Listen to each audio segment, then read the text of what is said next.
Bonjour Nicolas Fouché. Bonjour Fanny. Vous êtes consultant et médiateur commercial professionnel agréé par les cours d'appel de Paris et de Rouen. Alors on entend beaucoup parler de la médiation comme moyen très efficace pour résoudre les conflits.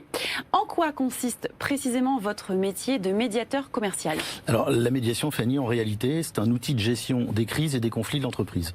Donc le postulat de base, c'est qu'un chef d'entreprise a beaucoup d'autres choses à faire, beaucoup plus importantes que gérer des conflits, des litiges ou des contentieux. Par conséquent, notre métier, c'est de l'aider à résoudre ces conflits en lui apportant des solutions qui soient efficaces et dans un délai rapide de quelques semaines à quelques mois.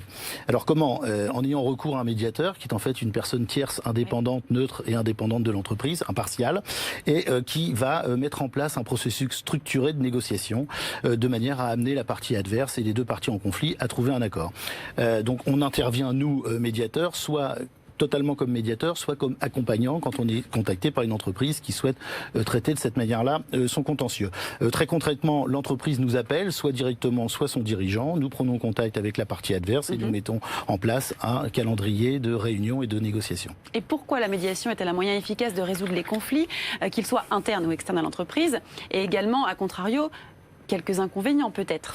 Alors la médiation, il faut l'apprécier par rapport au procès à sa longueur. Oui. Donc en médiation, on a les avantages de confidentialité, de rapidité, de coûts maîtrisés, de solutions sur mesure pour l'entreprise, d'absence d'aléas judiciaires. On n'a pas ces surprises que très souvent les justiciables trouvent avec la décision rendue. Donc on a un contrôle total sur la médiation. Donc toute une série d'avantages, pas d'inconvénients majeurs puisque si on n'est pas content de la médiation ou s'il y a un échec, on peut retourner au procès s'il était déjà commencé ou on peut faire son procès. Donc on a vraiment une totale liberté de rentrer en médiation.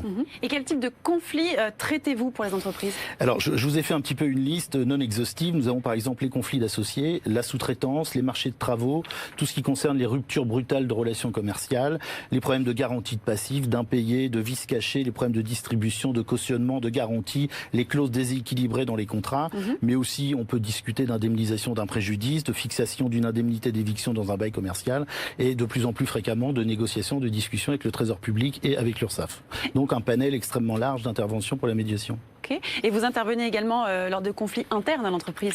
Oui, alors pour tout ce qui concerne les conflits, par exemple entre les salariés entre eux ou entre l'entreprise et un salarié, des problématiques de harcèlement, les ruptures conventionnelles, les conflits collectifs, la possibilité de négocier un départ. Donc en fait, on a également une importance de décisions de justice de la Cour de cassation qui sont intervenues et qui incitent le chef d'entreprise à avoir recours à la médiation. Quand il a recours à la médiation, on considère qu'il respecte ses obligations de sécurité pour ce qui concerne le bien-être des salariés au travail. Et quel est le meilleur moment pour faire appel à une médiation? Alors la médiation, soit parce que le conflit est en train de naître, soit même lorsque le conflit est déjà devant un tribunal, prud'homme ou au tribunal de commerce ou tribunal de grande instance. Les magistrats suspendent dans ce cas la procédure et c'est parfaitement bien vu de tenter une médiation. Si elle échoue, vous reprendrez votre procès, donc pas d'inquiétude. Et quels sont les taux de réussite de la médiation? Alors selon les domaines de la médiation, on est entre 2 tiers, pardonnez-moi, et 3/4. Donc généralement aux alentours de 70%, 75% de taux de succès. Un succès étant un accord qui satisfait les deux parties et qui est acceptable et accepté par les deux parties en conflit.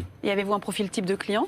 Alors on a à peu près tout type d'entreprise, des très grands groupes jusqu'aux PME, PMI. On a également de plus en plus des cabinets d'avocats et des cabinets d'expertise comptable qui nous contactent, notamment assez récemment, beaucoup de cabinets d'expertise comptable pour des conflits d'associés. Et peut-être un exemple de médiation dont vous êtes particulièrement fier à nous faire part aujourd'hui? Les médiateurs sont généralement fiers de toutes les médiations réussies. Je penserais peut-être en particulier à ceux qui évitent à une entreprise de disparaître, notamment les conflits d'associés qui généralement sont très destructeurs pour les entreprises. Et en interne, tout ce qui est solution à des souffrances au travail, la médiation est très efficace également à l'intérieur de l'entreprise en droit du travail. Et pour finir, que dites-vous aux entreprises pour conclure? Alors je dis, écoutez, n'hésitez pas à se saisir de ce bel outil. Et encore une fois, c'est 75% de succès, donc c'est véritablement l'avenir. Merci beaucoup Nicolas Fouché. Merci beaucoup Fanny. Je rappelle que vous êtes consultant et médiateur commercial professionnel agréé par les cours d'appel de Paris et de Rouen. Merci.